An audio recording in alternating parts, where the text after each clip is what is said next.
Hello, nice to see you on my channel, Hearts and Shadows. Enjoy watching. My name is Alexander, and if there's one thing life has taught me, it's this: lies never stay hidden forever. No matter how carefully someone tries to cover them up, no matter how convincing they sound, or how long they've been getting away with it, the truth always finds a way to come out. And that's exactly what happened in this story. I trusted her. I trusted her family. And for a while, I believed everything she said. I didn't question anything because I had no reason to. They all acted like I was part of their family already. And I believed that.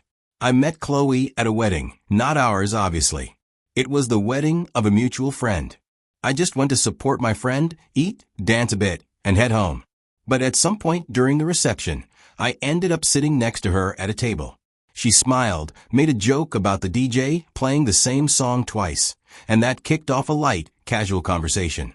Before we left, we exchanged numbers. But that simple moment would eventually change the direction of my life. Over the next few months, we kept talking. At first, it was just friendly chats here and there. Then, it became regular. Calls turned into meetups. Conversations turned into deep talks. We got to know each other's little quirks. Before long, I found myself catching real feelings. After a while of dating, I sat her down one evening and told her that I had no intention of playing games or wasting her time. I told her clearly that I saw her as someone I wanted to build a life with. I told her I wanted her to be my wife. She smiled and said she felt the same. Everything about her seemed right. So it made sense. Before I proposed, she suggested I come meet her family. Said it was important that I got to know the people closest to her. So we planned a 2-day weekend trip to visit her parents and her sister. And I'll be honest with you, I was nervous. Meeting the family is a big step. But from the moment I walked in, they treated me like I'd known them for years. So, after we got back home, I bought the ring, planned something simple, and proposed. She said yes. We told our friends and family. The congratulations came pouring in. We decided to keep the engagement short, 6 months. Just enough time to plan a proper wedding without dragging things out. About a month after the engagement, we agreed to move in together. Some people wait until after marriage, but for us, it just made sense. The wedding was already around the corner, and it felt right to start building our home together. We were acting like a married couple already. At the time, I honestly thought I had found my forever person.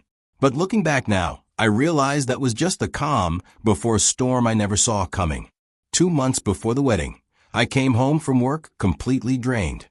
It had been one of those long, stressful days at the office, and I was trying to relax. Chloe walked into the living room. She sat down next to me and said her dad had just texted her. Apparently, the family was planning to take a trip together before the wedding. A final bonding moment before she became a married woman, she said.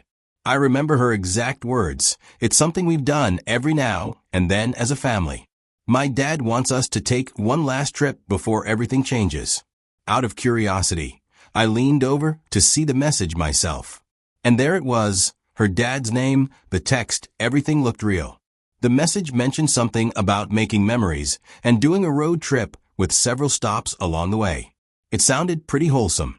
I didn't question it. Why would I? This was Chloe, and I trusted her completely. It never crossed my mind that there could be anything strange going on. If her dad wanted to spend quality time with his daughter before the big day, who was I to get in the way of that? I nodded, told her it sounded like a nice idea. Looking back now, I wish I had asked more questions. The night before the trip, Chloe packed a small overnight bag. But what stood out to me that evening was how glued she was to her phone. I figured she might be chatting with her sister or making last-minute plans with her family. But looking back now, that assumption was the beginning of a lie I didn't even know I was living in. The next morning, I woke up early to get ready for work. And since we only had one car at the time, I offered to drop her off at her parents' house before heading to the office. During the drive, she told me her dad had the whole thing mapped out. She described how they'd be stopping at historical towns, small museums, and family landmarks along the way.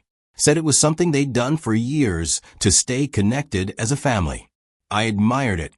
I thought it was beautiful that her family valued memories over fancy destinations. When we pulled up to her parents' place, she hugged me tight. As I drove off, I remember already missing her. I had no idea then that everything she told me about that trip was a complete lie. So, after Chloe left for the so-called family trip, the first 2 days were quiet, but I brushed it off. I assumed they were busy settling in or out sightseeing. I called her around 7 p.m. that second night. She didn't pick up, but a few hours later, she texted back saying they had poor network reception in that area. That made sense, right? I didn't press it, but then things started feeling off. By the third night, I felt that urge to hear her voice. But when I dialed her number around 10 p.m., it rang twice, then straight to voicemail. That was odd. Normally, if she couldn't talk, she'd still text something like, "Can't talk now, call you later," or she'd call back in 10 minutes. But that didn't happen. I stayed up till midnight waiting for a reply, but nothing. The next day, she finally replied around noon. She said they were in a remote area again, barely any signal. At this point, I was starting to feel something wasn't right, but I pushed the thought away. She kept replying to my texts late, never answering my calls. And when she did reply, it was always short messages. She sent pictures of just herself and nothing about her family, claiming she will get them from her sister's camera later. 1 week later, just like she said, Chloe came back. She even brought back some small souvenirs, said she had a good time with her folks, and jumped right back into wedding planning. I looked at her and thought, she's here now, we're good. But a few days after her return, I was doing laundry. I usually handle my own clothes, but since we were living together and I had a lighter workload that day, I figured I'd help and toss in a few of her things too. Just a few of her t-shirts and the jeans she wore during the trip. I always check pockets before throwing anything into the machine, because you never know what might be left inside. That's when I found some hotel receipts. Multiple ones. Different dates, different locations. At first, I didn't make much of it. I figured maybe they had to stop at hotels during the trip. But then I noticed some receipts had her name on them. Others had a man's name I didn't recognize. And the places listed weren't along any road trip route she mentioned to me. That doesn't make sense. Something wasn't adding up, and this was the first real crack in the story, she told me. That evening, Chloe was in the kitchen making dinner, and as usual, she left her phone on the couch. It wasn't locked. She never really bothered with passwords, maybe because she thought I would never check. But after what I found in her pockets earlier that day, it didn't feel like snooping anymore. I picked up her phone, went to her email, and started scrolling through her inbox. I was searching for something that would either put my fears to rest or confirm what my gut was already screaming. I got the digital receipts. She had paid for several hotel bookings using her card. Some were under her name, and others were under a name I didn't recognize at first. But I knew right then that this wasn't a coincidence. These bookings matched the exact days she was supposedly on that family trip.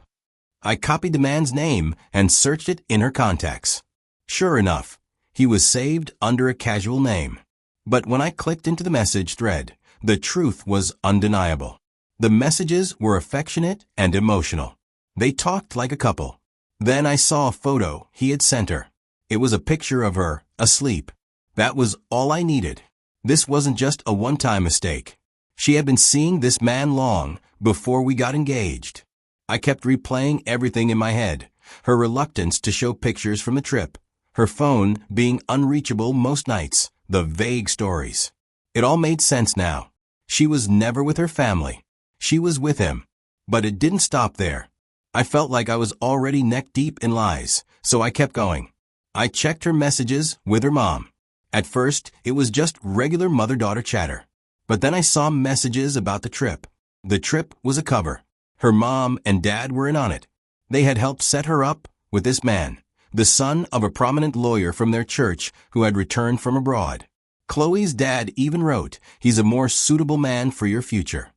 That was the moment I realized I wasn't just betrayed by the woman I wanted to marry. I was played by her entire family. They smiled in my face, welcomed me into their home, and the whole time, they were using me as a placeholder.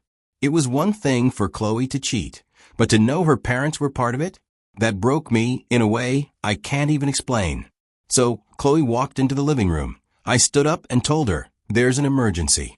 Your parents called. We need to go." I kept my voice calm, but there was an edge to it. She blinked, confused. "What happened?" she asked.